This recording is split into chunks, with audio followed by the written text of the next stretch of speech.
Hi అండి. Third period ఇప్పుడు. కాబట్టి ఇంకోటి, ఇప్పుడు ఫర్ ఎగ్జాంపుల్ మనకిప్పుడు ప్రస్తుతము మోడీ పరిపాలన ఉంది సెంట్రల్‌లో. మోడీ పరిపాలన ఉంటే మళ్ళా వాళ్ళ మేనిఫెస్టోలో మీరు చూడండి.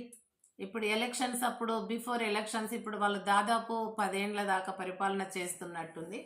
మరి వాళ్ళ మేనిఫెస్టో చూడండి. ఒక్కటి ఎగ్జాంపుల్ చెప్తా నేను. 100 రోజులల్లా నల్లధనాన్ని తిరిగి నేను వెనక్కి రప్పిస్తా అని చెప్పారు. ఆయన ఇచ్చినటువంటి ఆ 10-15 వాటిల్లో ఒక్కటి చెప్తున్నా, నల్లధనాన్ని నేను 100 రోజులల్లనే తిరిగి నేను రిటర్న్ తెప్పిస్తాను అన్నాడు. తెప్పించాడా? మరి తెప్పించాడా అండి? లేదు.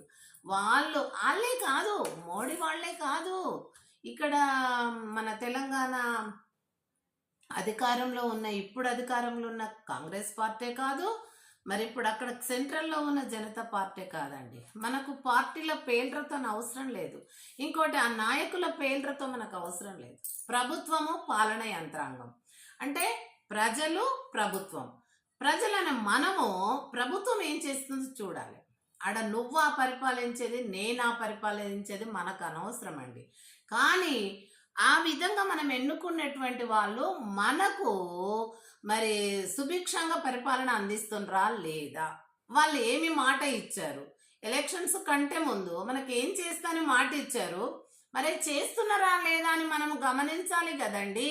మనం కూడా గుడ్డిగా మనము ఎలక్షన్లలో మనకు డబ్బులు ఇచ్చిన వాళ్ళకో, మనకు బంధుత్వంతోటో, లేకపోతే స్నేహితుల పరిచయంతోనో, లేకపోతే ఏదో ఒక రకమైనటువంటి అభిమానంతో నేసినము వాళ్ళు పరిపాలించుకుంటారు అంతేలే. మనకు ఆ పరిపాలనలో ఉన్నటువంటి లోగుట్టు లొసుగులు మనకెందుకు అనూరుకుంటే వాళ్ళు చేసే పని చేస్తారు. ఇక వాళ్ళదేం తప్పు చెప్పండి? మనమే వాళ్ళ చేతికి ఏంటి అందిస్తున్నాము, దేశ సంపదను అందిస్తున్నాము.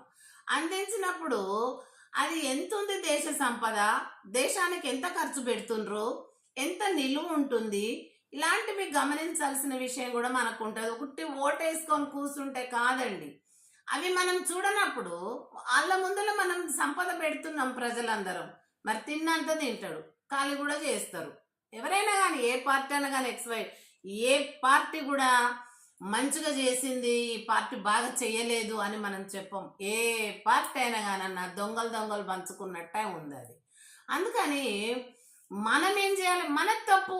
ఇంత ఇంత 140 కోట్ల ప్రజలం ఉండి కూడా వాళ్ళ పరిపాలన మీద దృష్టి పెట్టలేము. పెట్టినప్పుడు వాళ్ళు తిన్నంత తింటారు, దోచుకున్నంత చేయికి అంతినంత దోచుకుంటారు. మళ్ళీ వెనక సిరానేం లాభం?